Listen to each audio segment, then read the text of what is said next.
మన్మోహన్ సింగ్ గారు ఇస్తే మోడీ గారు చంద్రశేఖరరావు గారు 2017లో ఐటీ కారిడార్ను రద్దు చేసి లక్షలాది మంది ఐటీ నిపుణుల యొక్క ఉద్యోగ ఉపాధి అవకాశాలను పోగొట్టింది కేసీఆర్ నరేంద్ర మోడీ గారు కాదా?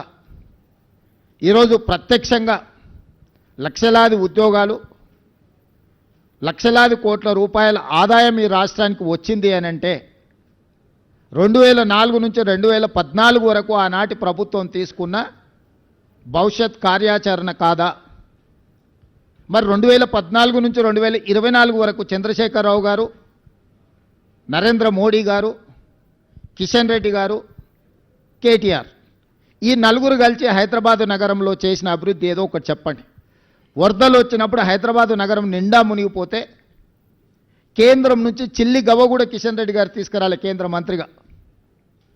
సచివాలయంలో ఉన్న దేవాలయాన్ని కూలగొడితే కూడా, సచివాలయంలో ఉన్న మసీదును కేసీఆర్ కూలగొడితే కూడా, కిషన్ రెడ్డి గారు సొంత నియోజకవర్గంలో ఇంత దుర్మార్గం జరుగుతూ కూడా ప్రశ్నించలేదు. వాళ్ళు పదే పదే చెప్పే కమాండ్ కంట్రోల్ రూమ్, సచివాలయం, ప్రగతి భవన్, కాళేశ్వరం ప్రారంభించి పూర్తి చేసినవి ఈ 4 చంద్రశేఖరరావు తెలంగాణ రాష్ట్రంలో. 1,50,000 కోట్ల రూపాయల అంచనాలతో మొదలుపెట్టిన కాళేశ్వరం 1,02,000 కోట్ల రూపాయల బిల్లులు చెల్లించిండు కాంట్రాక్టర్లు. కాళేశ్వరం కట్టడం, కాళేశ్వరం కూడడం 3 సంవత్సరాలలో జరిగిపోయింది. 1,00,000 కోట్ల రూపాయలు గోదావరి పాలైపోయినాయి. ప్రగతి భవన్ ఆయన విలాసవంతమైన జీవితాన్ని సేదతీరడానికి మాత్రం ఉపయోగపడ్డది తప్ప, గద్దరన్న లాంటి వాళ్ళని ప్రగతి భవన్ గేటు దగ్గర గంటల కొద్దీ ఎండలో కూర్చోబెట్టింది తప్ప, పేద ప్రజలకు ప్రవేశం లేని, తెలంగాణ పేద ప్రజలకు ప్రవేశం లేని నిషేధాజ్ఞలు ఉన్న ప్రగతి భవన్ కేవలం చంద్రశేఖరరావు గారికి, వారి కుటుంబానికి ఉపయోగపడ్డది తప్ప తెలంగాణ రాష్ట్ర ప్రజలకు ఏమైనా ఉపయోగపడ్డదా? ఈరోజు మేము కట్టినమని చెప్పుకుంటున్న సచివాలయం ఉమ్మడి రాష్ట్రానికే పరిపాలనను అందించి 23 జిల్లాలను దాదాపుగా 10 కోట్ల ఉమ్మడి రాష్ట్ర ప్రజలకు పరిపాలన అందించిన వసతులున్న నిఖార్సైన ఉమ్మడి ఆంధ్రప్రదేశ్ సచివాలయాన్ని కూలగొట్టి 2,000 కోట్ల రూపాయలు ఖర్చు పెట్టి కట్టిన సచివాలయం కేవలం కొడుకు రాజకీయ భవిష్యత్తు కోసం వాస్తును సరిదిద్దడానికే కూలగొట్టి కొత్తది నిర్మించిండు.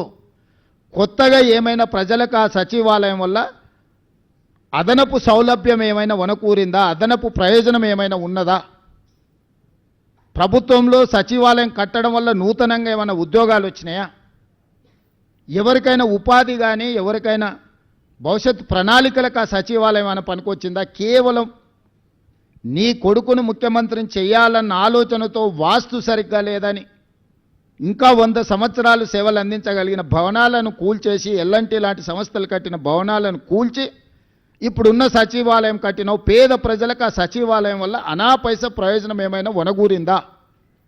కమాండ్ కంట్రోల్ రూమ్ ద్వారా ప్రతిపక్ష నాయకుల ఇళ్ల ముందు సీసీ కెమెరాలు పెట్టి కమాండ్ కంట్రోల్ రూమ్లో కూర్చొని చూసుకోవడానికి ప్రతిపక్షాల మీద, తనంటే గిట్టని వాళ్ళ మీద, పాత్రికేయ మిత్రుల మీద నిఘబెట్టడానికి కమాండ్ కంట్రోల్ రూమ్ కట్టినవు తప్ప, కమాండ్ కంట్రోల్ రూమ్ అంతకుముందు ఎవరినన్నా లోపలికి రానిచ్చిండ్రా? లోపల ఏముందో అదొక గండికోట రహస్యం.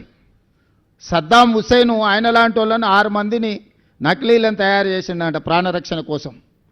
ఎక్కడికి వెళ్ళినా వాళ్ళు ముందుగా వెళ్తే ఎవరు సద్దాం హుస్సేనో తెలియక ఎవరిని చంపాలనో ఆలోచన చేస్తారని భయంతో, కుటుంబ సభ్యులు కూడా, సొంత భార్య కూడా అత్యాయత్నం చేస్తుందనే భయంతో నకిలీ సద్దాం హుస్సేన్లను తయారు చేసి నమూనాలను పెట్టి ప్రాణభయంతోనే రక్షణ కల్పించుకున్నాడని మనం చాలా వార్తలు చదివినాం.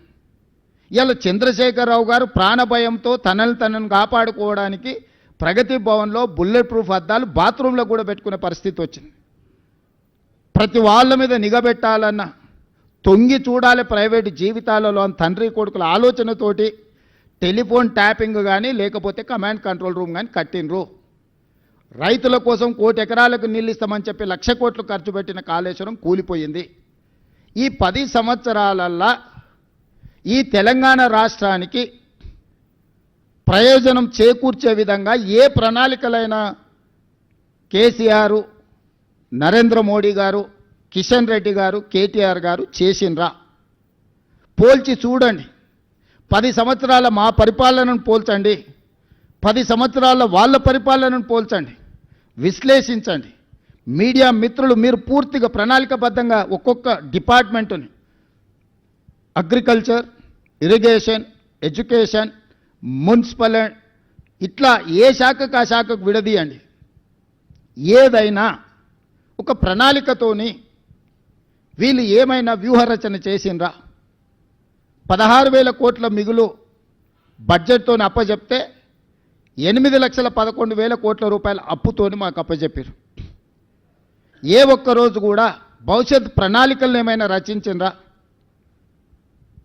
హైటెక్ సిటీ పక్కన కట్టిన శిల్పారామం కూడా ఆనాడు మేము నిర్మించిందే. ఈరోజు ఐటీ కంపెనీలు కానీ, ఫార్మా కంపెనీలు కానీ, ఎడ్యుకేషనల్ ఇన్స్టిట్యూట్స్ ఐఎస్బి కావచ్చు, నల్సర్ కావచ్చు, IIIT కావచ్చు, ఇట్లా చెప్పుకుంటూ వెళ్తే చాలా అంతర్జాతీయ ప్రమాణాలు కలిగిన విద్యా సంస్థలు ఈరోజు సిలికాన్ వ్యాలీని మనోళ్ళు డిక్టేట్ చేయగలుగుతున్నారంటే ఆనాడు మేము ఏర్పాటు చేసిన విద్యా సంస్థలే ఈరోజు ప్రపంచ స్థాయిలో మనకు గుర్తింపు